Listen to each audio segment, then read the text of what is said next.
ব্যবসার সফলতার জন্য কোয়ালিটি মেইনটেইন করা অনেক জরুরি। কোয়ালিটি মেইনটেইন করতে পারলে ব্যবসায় সফলতা অবশ্যই আসবে। আসসালামু আলাইকুম, কেমন আছেন সবাই? আশা করি আল্লাহর রহমতে অনেক অনেক ভালো আছেন। আমিও আলহামদুলিল্লাহ ভালো আছি। যে যেখান থেকেই আমার ভিডিওটি দেখছেন সবাইকে জানাচ্ছি স্বাগতম। স্কিপ না করে পুরো ভিডিও দেখার আমন্ত্রণ রইল।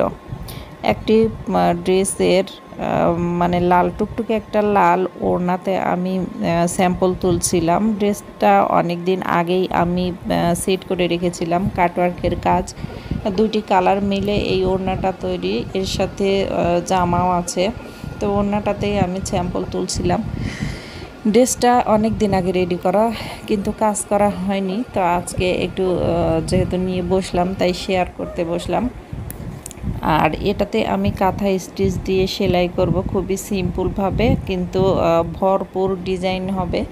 আর দুটি কালার দিয়ে যেহেতু ওড়নাটা আমার রেডি করা, তাই সুতাও দুই কালারের সুতাই দেব। এর চেয়ে বেশি আর সুতা এই ড্রেসটাতে ব্যবহার করব না। তবে কালারটা কেমন ক্যাটকেটে আসছে ক্যামেরাতে, একদমই টুকটুকে সুন্দর লাল এই ওড়নাটা, দেখতে খুবই ভালো লাগছে। এই ক্রিম কালারের সাথে এই টুকটুকে লালটা দেখতে অনেক সুন্দর লাগছে। আর এর সাথে জামাও করব। তো শুরু করিনি, ওড়নাটা দিয়ে শুরু করছি। এখানে সিকোয়েন্সের কাজ করব, মাঝখানে ফুলের মাঝখানটাতে আমি সিকোয়েন্স দিয়েছি। ডলার বসাবো না, সবাই ডলার পছন্দ করে না। তো জাস্ট আসলে আমার ইচ্ছে মতো ডিজাইন যেহেতু করছি, এটা কাস্টমাইজ না, এটা আমার নিজের ইচ্ছে মতো ডিজাইন করা। তো দুইটি কালার ম্যাচিং করে সিস্টেম করেই আমি ডিজাইনটা করব। তো যাই হোক, আশা করছি ভালোই হবে। যে কথাটা শুরুতে বলছিলাম, কোয়ালিটি মেইনটেইন অনেক বড় জিনিস। কোয়ালিটিফুল ড্রেস না হলে কিন্তু ব্যবসার সফলতা কিছুতেই সম্ভব না। কারণ এমনিতেই প্রথমে শুরু করলে সেটা দিয়ে ব্যবসা মানে শুরুটা হইতে অনেকটাই সময় লাগে। আর সেজন্যই যতটা কোয়ালিটিফুল ড্রেস হবে ততটাই ব্যবসা সফলতার দিকে এগোতে থাকবে। কারণ অল্প পুঁজি দিয়ে বেশি লাভ এর আশা করতে গেলেই কিন্তু ব্যবসায় ধস নামবে। কারণ আপনি অল্প টাকা দিয়ে অল্প কিছু কিনে ব্যবসা শুরু করুন, কোয়ালিটিফুল সুন্দর, যেটা মানে টেকসই হবে, কালারটা গ্যারান্টি হবে, সুতা সুন্দর হবে, কাপড়টা অনেক ভালো হবে। ভালো কোয়ালিটির কাপড় দিয়ে ড্রেস তৈরি করবেন, আপনার সফলতা এমনিই আসবে। একটা কাস্টমার ধরতে পারলে সে যদি আপনার রিপিট কাস্টমার হতে পারে, সেখান থেকে আপনার ব্যবসা ঊর্ধ্বগতি হবে। কারণ যখন একটা ড্রেস নেবে তখন ওনার যদি ভালো লাগে, উনি আরাম পান, ওনার খুব পছন্দসই হয় সেলাই, কাপড়, সুতা সব কিছু, তাহলে কিন্তু সে আবার ফিরে আসবে, অন্যদেরও দেখাবে। অনেকেই জিজ্ঞেস করে, একটা ড্রেস, মেয়ে মানুষ যখন ড্রেস পরে, সুন্দর ড্রেস পরে বাহিরে বের হয়, তখন এই নিয়ে কিন্তু অনেক গল্প হয়, সেখানে কিন্তু কাস্টমার বাড়ে। এজন্য যত কোয়ালিটিফুল ড্রেস হবে ব্যবসা ততটা লাভবান হবে। আমি কাস্টমাইজ ড্রেসও তৈরি করি। আমি কাস্টমাইজ ড্রেস তৈরি করার পরে সেগুলো যারা দেখেছে, আমার কিন্তু যারা দেখেছে তারাও আমার আবার কাস্টমার হয়েছে, আবার সেখান থেকে আবার যারা দেখেছে সেখান থেকে আবার কাস্টমার এসেছে। আর যাকে আমি কাস্টমাইজ করে দিয়েছি প্রথমত, সেও আবার কিন্তু ফিরে এসেছে। তো আসলে কোয়ালিটি যদি ভালো হয় তাহলে কিন্তু ব্যবসা করাটা অনেক আনন্দের হয়। আর যখন আপনি সেল করবেন বেশি বেশি, তখন আপনি আনন্দ হয়, কাজ করতে আগ্রহ জাগে। আসলে রিপিট কাস্টমার পাওয়াটা ভাগ্যের ব্যাপার।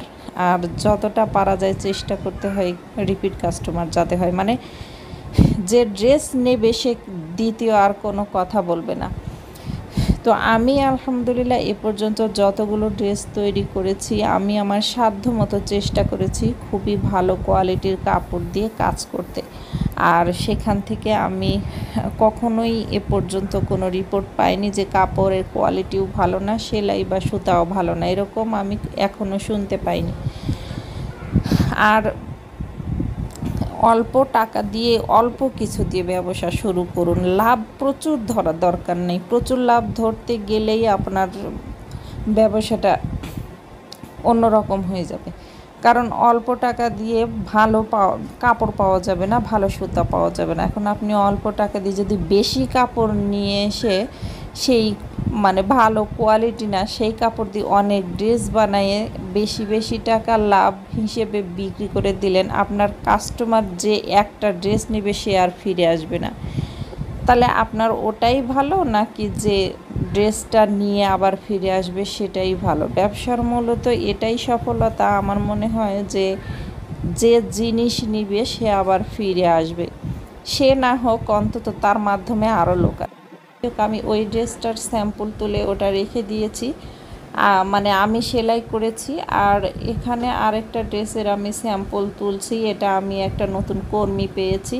তো এই কর্মীটাও আমি আমার বাচ্চাদের স্কুলে গিয়েছিলাম, সেখানে গিয়ে একটা মিটিং ছিল মানে অভিভাবকদের, সেখানে আমি গল্প করতে করতে যখন এই সেলাইয়ের কথাটা বলি তখন একটা আপু বলেছিল যে হচ্ছে আমিও সেলাই পারি, তো সেলাই করতে পারবো, সমস্যা নাই। তো আমি তাকে আমার মতো করে যাচাই করে নিয়েছি, কারণ আমি যেহেতু সেলাইটা দেবো আমি বিক্রি করি, আমার বিক্রির জন্য যখন ড্রেস তৈরি করব তখন অবশ্যই সুন্দর সেলাই হতে হবে। আমি কাপড় ভালো দেবো, সুতা ভালো দেবো, আমার যদি সেলাই ভালো না হয় তাহলে আমার ওই ড্রেসের কোনো মূল্য থাকবে না।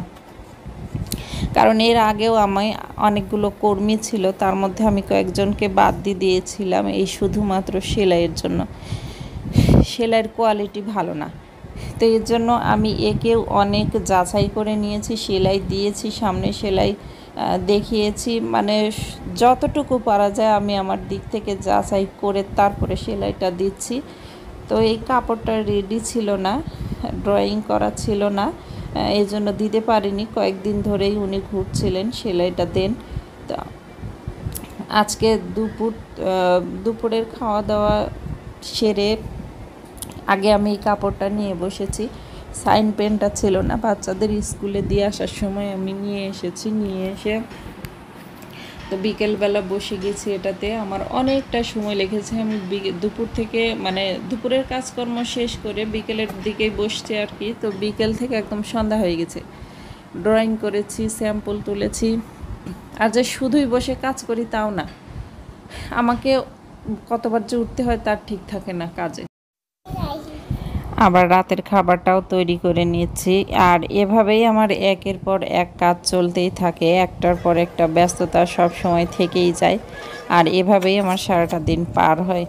তো যাই হোক বন্ধুরা, নিজেদের মূল্যবান সময় ব্যয় করে যারা আমার ভিডিও শেষ পর্যন্ত দেখেছেন তাদেরকে অসংখ্য অসংখ্য ধন্যবাদ জানিয়ে এখানেই শেষ করছি। আবার দেখা হবে। আল্লাহ হাফেজ, আসসালামু আলাইকুম।